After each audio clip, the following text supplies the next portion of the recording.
Icciitii jara Arabaa kanaa mee isinitti himaa dhaggeeffadhaa. Nagaan koo kan jaalalaa kan kabajaa lafaa fi bakka isin jirtanitti isiniif haa ta'u. Hordoftoota chaanaalii kootii baay'ee kanan sin jaaladhuu fi baay'ee kanan sin kabaju.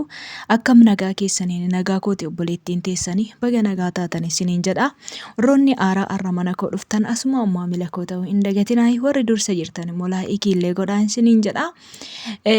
Waan baay'ee nama gaddisiisu obboleettii keenya tokko amma viidiyoo gubbaarratti isinitti argisiisa garuu isa dursa isinitti argisiisuu kootiif dursa waa tokkoon dubbachuu barbaade. Jarri Arabaa kun jechaan jara baay'ee gara jabeettidha. Gara jabummaan isaanii jechaan gaafa nuyi tottolfannee simbiraa hin gala jennee waan isaan namarratti yaadan waan isaan karoorfatan jechaadha. Obboleettii keenya kanarratti Waaqayyo garuu gidduu galee du'a ishee oolfateera natti fakkaate. In oolcha Waaqayyo oolchadha isiniin jedha.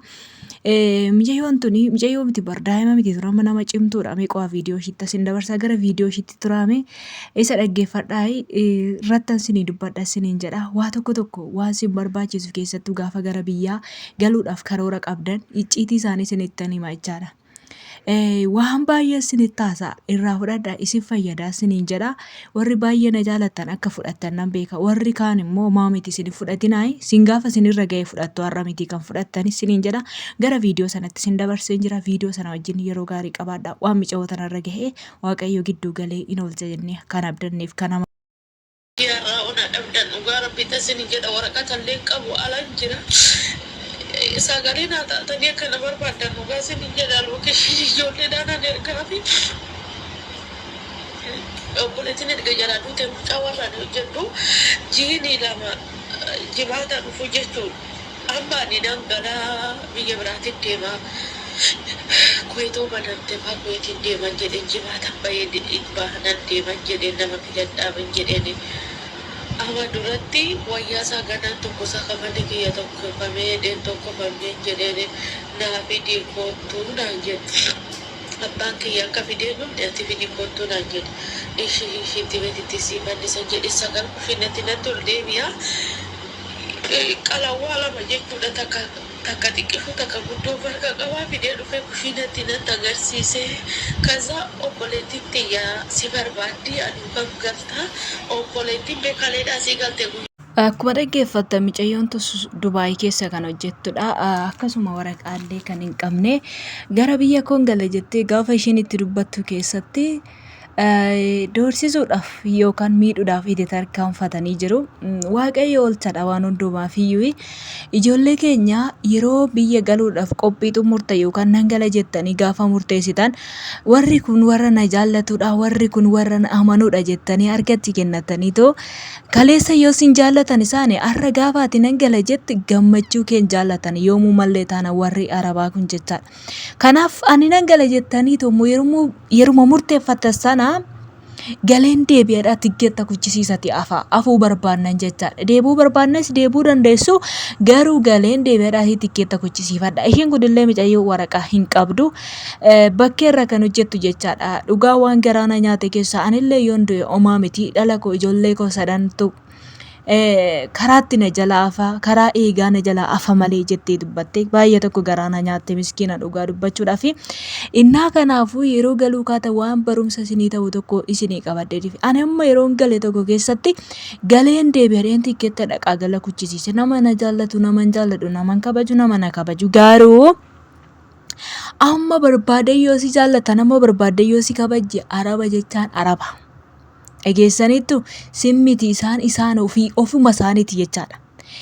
Galuu kee hin jaallatanii bara kee hundumayyuu akkaati kadaamaa taateetiif akkasumatti hojjettuuf bara kee hundumaa fixxee mana isaanii keessaa akkaati gugguuftu jaallatu. Uffachuu kee hin jaallatan, bareeduu kee hin jaallatan, nyaachuu kee hin jaallatan tokko jechaadha hunda miti. Yeroo nuyi uffannee akka gaarii uffannee baanu keessatti nurratti ilaalaniitu inaaffaa addaa keessa galu. Akka isaanitti akka uffannu sin barbaadan. Anuma keenya kana gazzabuma keenya kana irraa fuunee waan gaarii tokko hin godhanna gaafa nu jenne waan gaarii sana akka nu hin godhanne hin barbaadu jechaadha.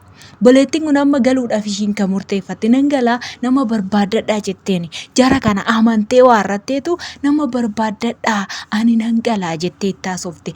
Gaafa ishiin itti haasoftu keessatti kushiinatti natti seene jette ani hoggaa kan natti seenee hin beekne kushiinatti natti seenee qawwee yookiin xiyyitii ishii xiqqoo sanaa ishii keessaa qalaa lama baafate jette.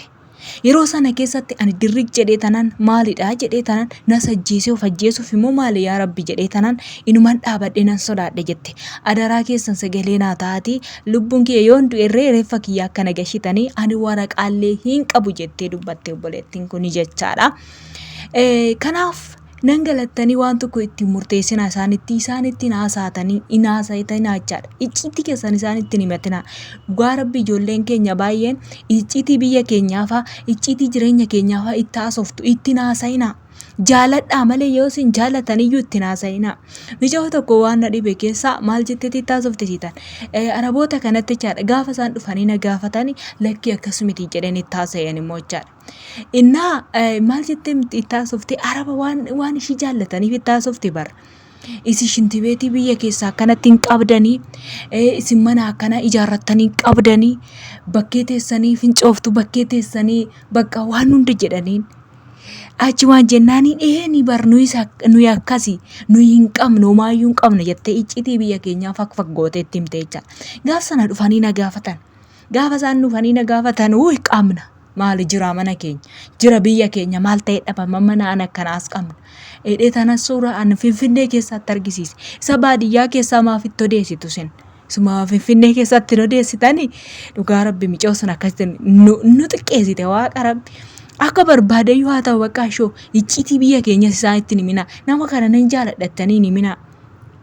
Bakka teessan hin qabdanii waan uffattan hin qabdanii waan nyaattan hin qabdanii manni keessan kan akkasiitiin hin jedhu maaf itti himtu icciituu keenya itti himuu baay'istu dhaloonni baay'een jechaan ina manina araba amantu anaa nyaata araba na amantu arabni gaariidha kana amanta. Amantee itti haasofta icciitii keechaa amantee itti haasofta jechaadha waanuma kamiyyuu naa gooti jettee ina manina boo shamarran keenya ishii waan ina manina waan barbaade haa ta'u warqiidhuma kana bittee irra lafa si haaftu. Nyaata akka gaarii si waanuma barbaadde si gootu. Araba amantee waan garaa keessatti hin himatin. Araba amantee waan kamiyyuu wajjin hin haasayin. Icciitii wajjin hin haasayin.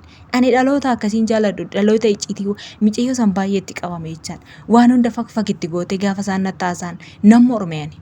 Qaamna nuyi siin jedheen maaliif seetan iyyeetti gadadamtuuwwan jettee nu laalti waan ta'e. Qaamna nu jenne immoo qabu isaanuu jetti. Ofirraa baasoo waan kosii ishii nutti darbatti beektaa gaafa nuyi waan biyya keenyaa kosiitti odeessinu jechaadha. Kosummaarree maal qabnaa miti baako isaan caalla dhugaa rabbiiti. Isaan caalla ishuma biyya keessa baadiyyaa keenya keessa sanin isaan caalla koo xirooftota kana otoo nurraa xaraguu baanne kun samaa isaanii funyaan nama duucha barakatti bira dabarra hin qabnu jechaadha. Manaa gadi hin baane waanuma bishaan mana keessa jiruu fi malee jechaadha. Inni akkasii isiniin jedha riftoota chaanaalii kiyyaa kanaafi micaa'otan rabbiin ishee baasu obboleettii keenya haadha ijoollee sadii kana isiniin jedha nagaan biyya ishiitti ishee agarsiisu waan waraqaa hin qabneef baay'ee tokko yaaddessa. Sinin jechuun barbaadon dhaggeeffataniif galatoomaa obboloota kiyya icciitii keessanillee isaanitti ni mina inamanina galuu barbaannan ani galeen deebi'aa jedhaani okay. Kanuma sinin jechuu barbaada like share gochuun dagatina yaada qabdan immoo komentii irra naa kaa'e.